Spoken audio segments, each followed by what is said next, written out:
Jens, thank you. Thank you very much for coming, everybody. Nice to see you all. I'm really thrilled today to be launching the 2020 Global Humanitarian Overview. And I'm very grateful to Manuel, who is the Emergency Director for UNICEF, who's kindly agreed to come and brief you all on essentially the elements of the Global Humanitarian Overview, which are about humanitarian action for children, which is a crucial part of what all of the humanitarian system is trying to do. So, Manuel, thank you very much indeed. So, the Global Humanitarian Overview is the world's most comprehensive and evidence-based assessment of humanitarian needs, of humanitarian requirements and how we're going to meet them, and of trends in the humanitarian space. This year, we're issuing the report simultaneously in Geneva, London, Brussels, Berlin, and Washington. I'm going to give you the headlines, and we're very happy to take questions from you on any of the detail. I know lots of you will have had a chance to digest it, and I know there is a lot of detail. But the first headline is that in 2019, many more people needed humanitarian assistance than we had forecast a year ago. A year ago, we thought 146 million people, it's about 1 person in 50 on the planet, would need humanitarian assistance this year. It turned out that it wasn't 146 million people, but 166 million people. And the reason for that is because more people were affected by conflict and more people were affected by climate change-related events than we had projected. We did have a record response from our donors for 2019. This year we've received so far $16 billion in support for interagency appeals. That's up to the end of November.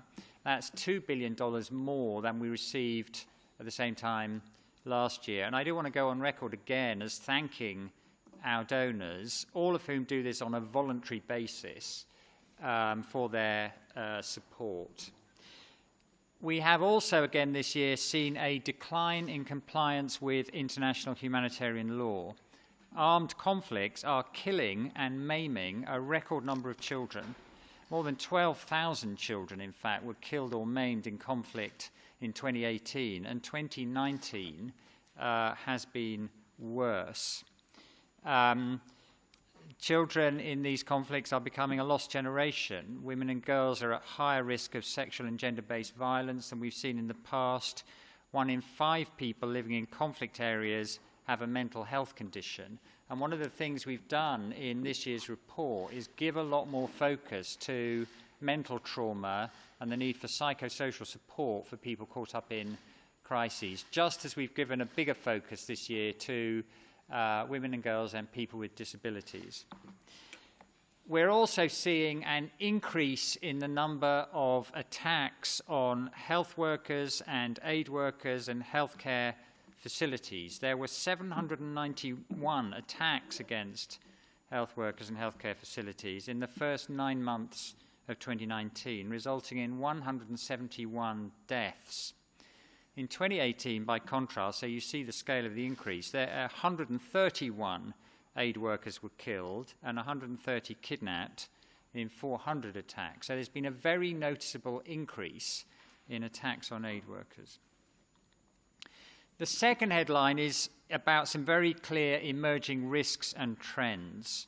Climate change is increasing people's vulnerability to humanitarian crisis. 13 of the 20 countries most vulnerable to climate change are places in which we have an interagency appeal.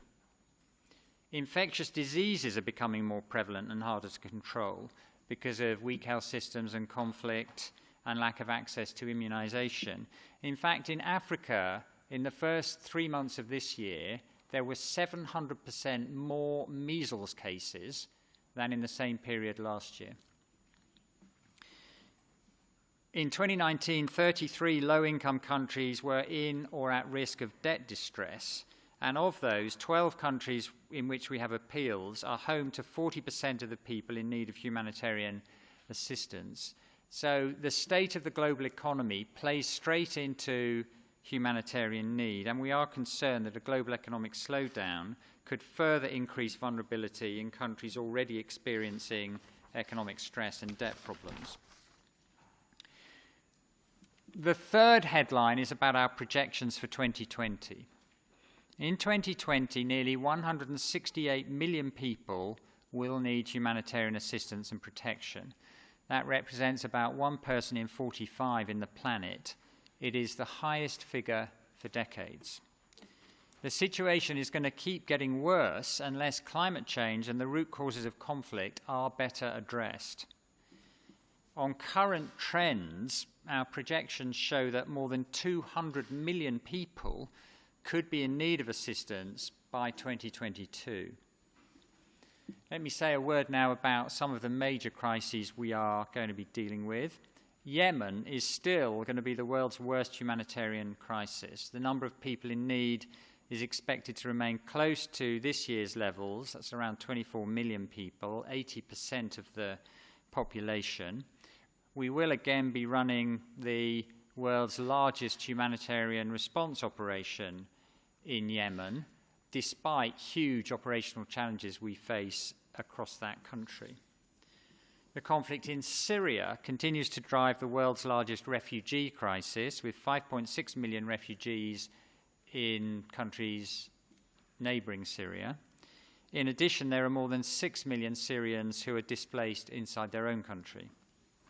In Sudan, a deepening economic crisis has significantly increased food insecurity and weakened essential services, including health, water, and education. The new civilian authorities in Sudan need a lot more international support than they're getting so far. In the Sahel, displacement has dramatically increased and hunger has reached critical levels. In the Lake Chad Basin, the humanitarian crisis shows no signs of abating as it enters its 7th year. And needs have also grown significantly in several other countries, including Afghanistan, where we project almost 1/4 of the population is likely to need humanitarian assistance following years of violent conflict as well as severe drought. In Venezuela, a deepening economic crisis has led to a severe reduction in the income of many households and a sharp deterioration in water, power and health services, which has prompted many Venezuelans to leave their country. Humanitarian needs will also remain exceptionally high in the Democratic Republic of Congo, Somalia and South Sudan. The fourth headline then is about the planned response. The UN and partner organisations, the Red Cross and NGOs and others we work with, will be aiming to assist 109 million of the most vulnerable people through the 21 plans that we have summarised in the Global Humanitarian Overview. That's going to require funding of $29 billion. For 2019, we have been seeking $30 billion, and one of your questions might be, so if there are more people in need in 2020, why are we asking for a bit less money? And the answer to that question is because we are targeting our response plans for 2020 more rigorously on the people in most in need of assistance, and we're also getting better at anticipating future crises, which makes them cheaper to deal with, as well as containing the suffering more effectively. We're in particular getting better at addressing the needs of women and girls and people with disabilities, and we're strengthening efforts to prevent sexual and gender-based violence.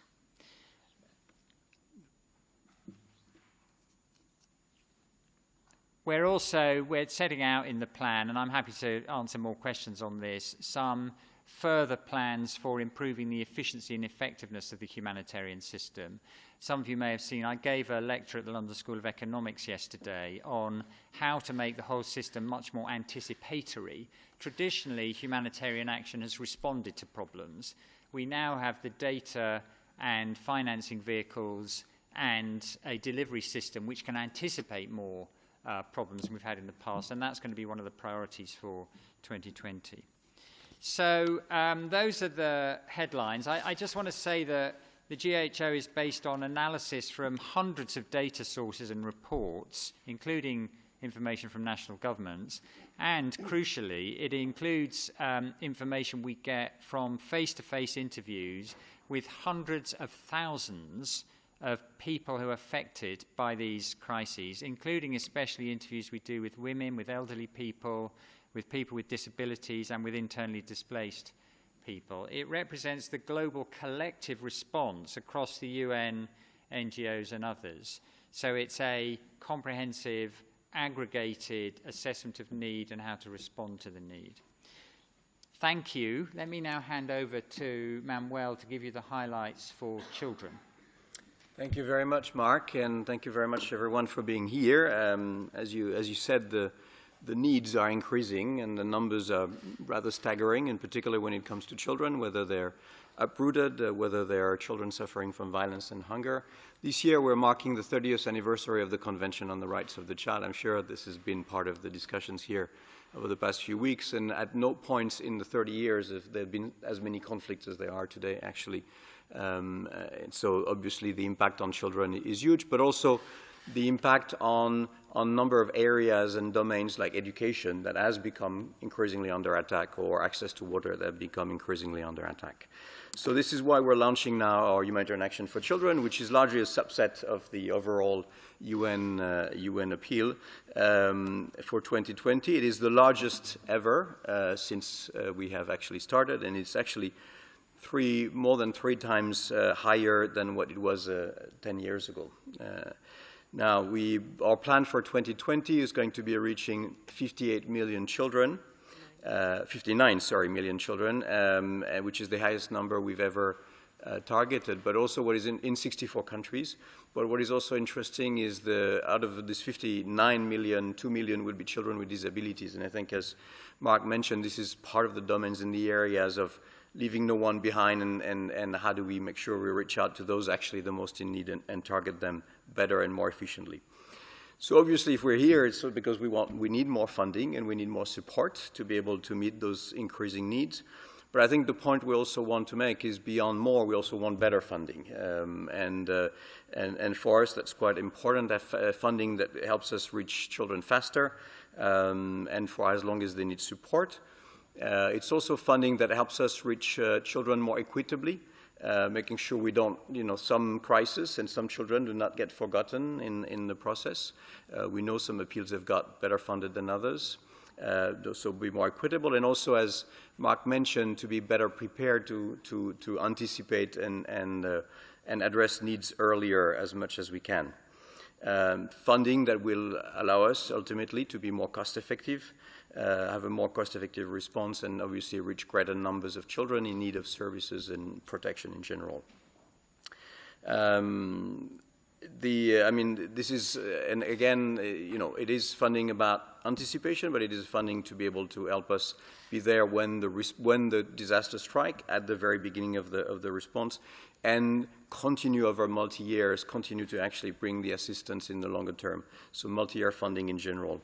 Just to give you a sense, when we look at last year, over half of the funds we received were actually went to some large-scale crisis, particularly the DRC, South Sudan, Syria, and neighboring countries of Syrian refugees, and Yemen.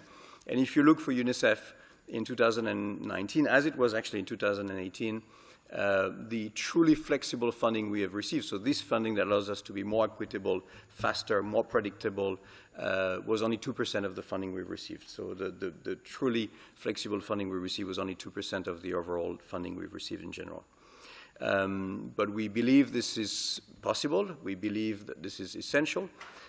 We know the countries in which we operate. For UNICEF, obviously, we are in countries before, during, after crisis. We know the children, we know the communities, we know the partners we're going to work with throughout that continuum before, during, and after the crisis. And I must say, for having been in the field, going to the field, Mark is going to the field very regularly, we see the work that our colleagues are doing every day. It is great work, and it is work that really, truly, for me, gives a second chance to children who are actually falling off the tracks at a particular moment because of the situation in which they are, is just overwhelming. And so it is about giving that second chance at life. It is about giving that second chance as education, at protection, and at building a life as they should and as they could. So we're hopeful that this appeal will be heard this year, as it was, and better than it was in previous years, and again with better quality funding. So thank you very much, and happy to answer some questions. Thank you very much. Both will start with Laurent. Laurent Siro, Swiss News Agency. You mentioned briefly Venezuela. In the appeal that you're launching today, the increase is really amazing. I mean, it's in Venezuela itself is more than 200% than the appeal last year, and I think for the region it's more than 80% additional. And we know, according to the estimates, that there are going to be more either displaced people or refugees. So you talked about anticipating. So how do you prepare to that explosion of the number of people affected next year? And could it be still worse than the figure that you predict in the appeal? Thank you very much.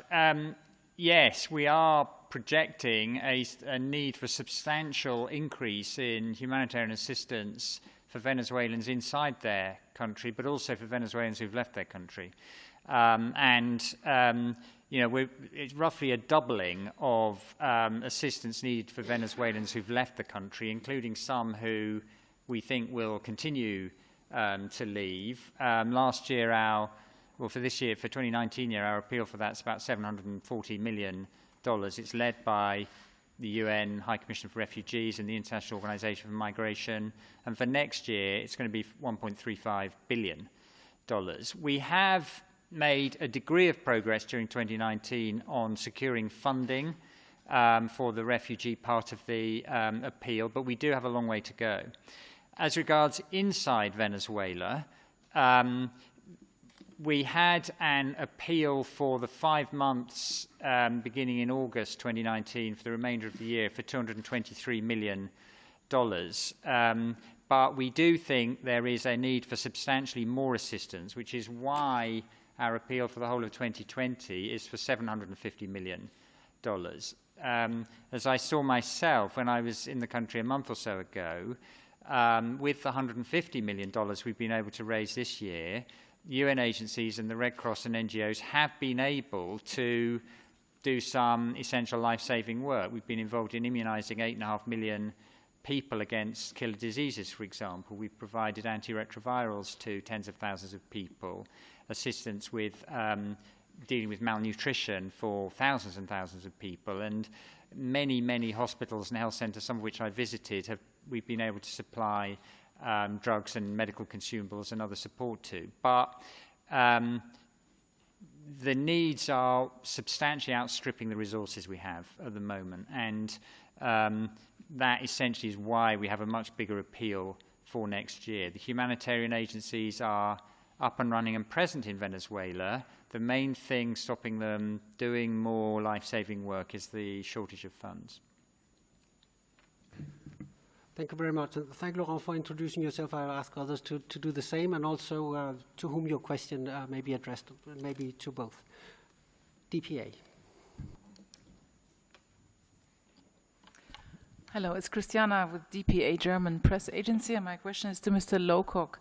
How much of the 30 billion last year was funded, and what was the shortfall?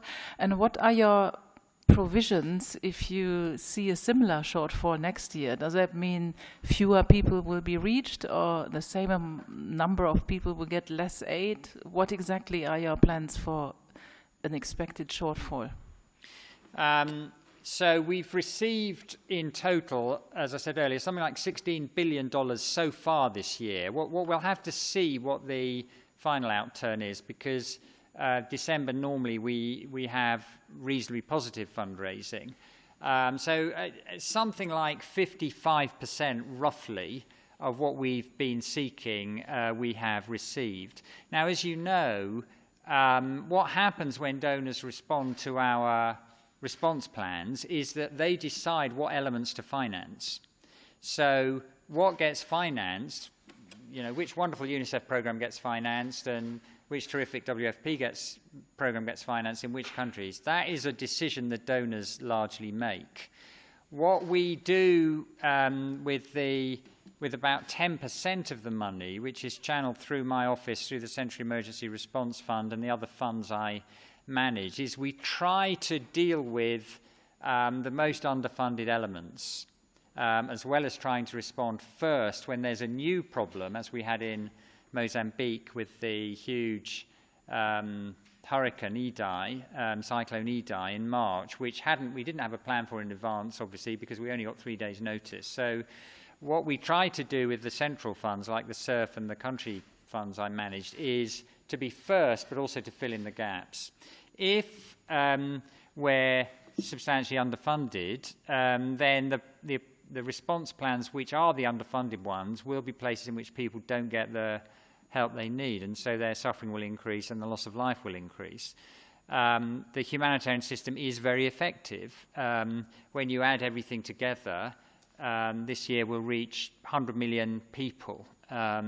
We've got a figure in here about reaching 64 million people in about 20, so a subset of the humanitarian response plans in the first months of the year. So this is a system which reaches tens and tens of millions of people in a life-saving, suffering-reducing way regularly. But you know, to the extent that it's not fully funded, the suffering increases. We do save millions and millions of lives every year. We could help more people and save more lives if we were better funded, and if we make the system more efficient and more anticipatory in the way Manuel and I have been talking about. Yes, Nick. Hi, Nick Cumming-Bruce, New York Times.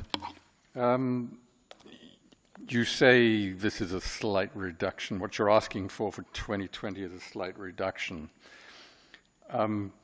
If one looks at the last year's report, or even at this one, I mean, you were asking for essentially 22 billion at this time last year. So you probably don't want to say this, but it's reasonable to assume that this is a first ask and that your needs are, in fact, going to be bigger than what you're seeking in the course of this year. And could I also check that the numbers you're giving here include the funding that's required for the UNICEF program? So Manuel will answer that. Largely is the answer to that. If I'm going to direct you to page 29 of the report, because what that does is help you reconcile the various figures. So if you look at the table on the right-hand side of page 29, what you see is this time last year the headline figure was 22 billion, but in fact that was because we hadn't finalized the number for the Syria response. So it was 25 billion actually, and there were some other responses that weren't included in that. So when you look at the things we didn't include in adding up the total this time last year, and you add them in, you get to about 28. Now, what happened during the course of 2019 was we got new problems, for like in Mozambique, for example, like in Venezuela. So we had a need for an additional 1.6 billion, which arose during the year. Now, you're entirely right that it would be an extremely positive surprise if there weren't any new needs to emerge during the course of 2020. But our track record of predicting the needs is actually pretty good because, you know, this time last year we were in fact identifying 28.1 billion of need, and it ended up we were 29.7. So it's not as though there's a huge gap between what we were projecting and what we finally had to deal with. I hope, you know, obviously I hope we'll find that some places improve faster than we're projecting. You'll see in the report that we're projecting a bunch of places will improve. If they improve faster, we maybe won't need so much money. I would like to see a world where there's less humanitarian need and therefore less need for us to call for finance. But sadly, that's not the world we're living in today. The position we have today is quite a bleak one. Yeah. If I may, just to say yes, the numbers and the needs for UNICEF programs, as for the other agencies of the UN, are included in the OCHA document. Ours is a little bit larger because there are some countries in which there is no interagency plan at the moment in which UNICEF will intervene, such as Mauritania or Zimbabwe, for example, or refugee children in Europe. So that explains the slight difference between the two, but largely it is about the same. And UNICEF is actually also a recipient of the CERF, the Central Emergency Reserve Fund, very largely, and a major one. So it is all combined there. And maybe just to the previous question, UNICEF's appeal 2019 is, as of beginning of November, is funded at about 57% if you count the resources that have been received at the end of the previous year and were carried over into 2019. And yes, when the funds are not coming, there is some action that is not going to take place, and some things we won't be able to do very clearly, even if there's also other, obviously, constraints to humanitarian action. But lack of funding, and as I said, earmarked and unflexible funding remains a major concern because it doesn't allow us to intervene everywhere in a equitable and apart from CERF and some general allocations, but in general, it just makes it less equitable and more difficult to reach some children in some countries in particular. Just a quick, if I may. Is it possible to extrapolate? You make much greater reference to climate in this report than previously. Is it possible to extrapolate what part of this $29 billion is essentially climate related?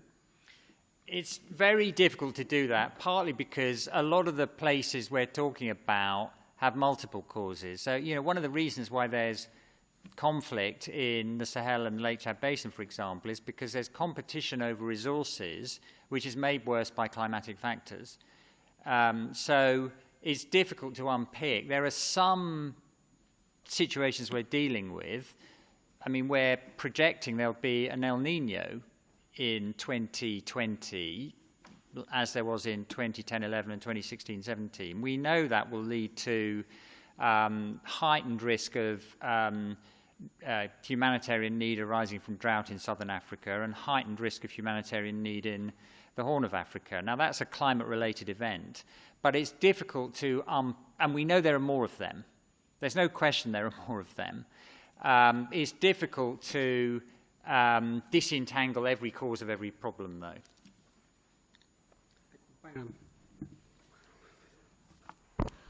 Anadolu Agency Bayramoto. Mr. Lowcock, I am just checking the list of the needs and requirements for 2020. I just seen that the two worst humanitarian crises in the world in Syria is only 3.3 billion, and Yemen is 3.2 billion, which was 4 billion Yemen last year, and Syria was more than 5 billion. These two crises are still ongoing. So what is the next? Can you give us more details?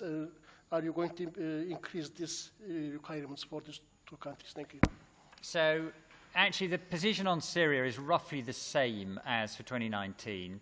What we need to look at on Syria is the 3.3 billion which you refer to for the humanitarian response plan, but then there is also 5.2 billion for the refugee response plan. Now when you add those two together, because they're doing different things, when you add them together, you get something which is roughly what we were dealing with for 2019. On Yemen, you're entirely right. Last year, our response plan was for $4 billion. It was one of our best funded response plans. We are projecting a reduced need for Yemen for next year, partly because we've made some further progress in targeting the most vulnerable, but also because we do feel there's some prospect that the peace process and all the things associated with it is making some progress, and that we are projecting will reduce the number of people who we have to reach as 2020 progresses. There are one or two other places where we're making similar projections. I mean, Iraq's in that category as well. Hi, Ben from AFP. I wanted to ask two very short ones. It may seem obvious, but when you distinguish between people in need and people you're targeting, is that purely on a needs basis, or are there some people who you know are in need who you know you can't reach, and therefore you're not included? And then the other one is, sorry, it's actually a very quick one. You said 168 million people in need is the highest in decades. The press release actually says it's a record. Can you tell me, clarify on that? Yeah. And then just very, very quickly, finally, I think a lot of people would be surprised by the claims that conflicts our increasing displacement, that that basically the number of conflicts in the world today is sort of triggering unprecedented displacement if you think back to sort of, you know, World War II or other large-scale protracted. Can you talk a little bit about the types of conflicts you're talking about? So, on the first question, the people in need is our assessment of the total number of people who need some form of assistance. There are some humanitarian activities which take place. For example, some of the appeals run by the Red Cross, which are aiming at the same people, but who to avoid duplication of action, we, through the response plans that I'm responsible for and Manuel and the team are contributing to in UNICEF with the other agencies, are not trying to do. So that's the first reason why that's the main reason why there's a difference between people in need versus people targeted. The second reason is your point on access. There are not, I mean, there's a small proportion of people actually who we have no access to at all, but there are some people, and it does run into 7 figures, the number of people in that position. The third thing, though, is we're deliberately trying to take a prioritized approach. So, you know, some people have a lot of needs. Some people could benefit from some assistance, and we hope they'll get it. But what we're really trying to focus on in the response is the neediest people. So it's those 3 things added together. Yeah, I mean, it is a record since we started collecting the data in this form. You're right that the data wasn't collected in this form, for example, during the Second World War.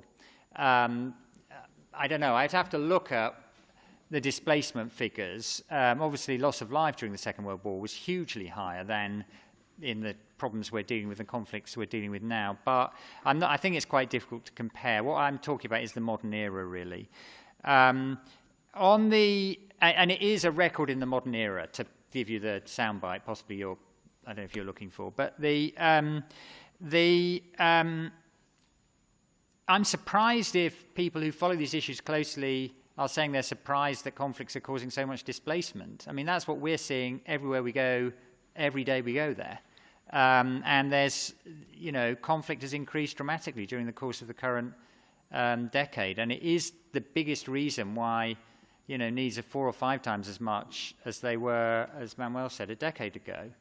And obviously, the smartest thing to do is to prevent future conflicts and to resolve the ones that are ongoing. And the world has got less good at doing that during the course of the decade than it used to be. And it should be a matter of attention for top-level policymakers. And indeed, some of the relevant issues are being discussed today at the NATO summit.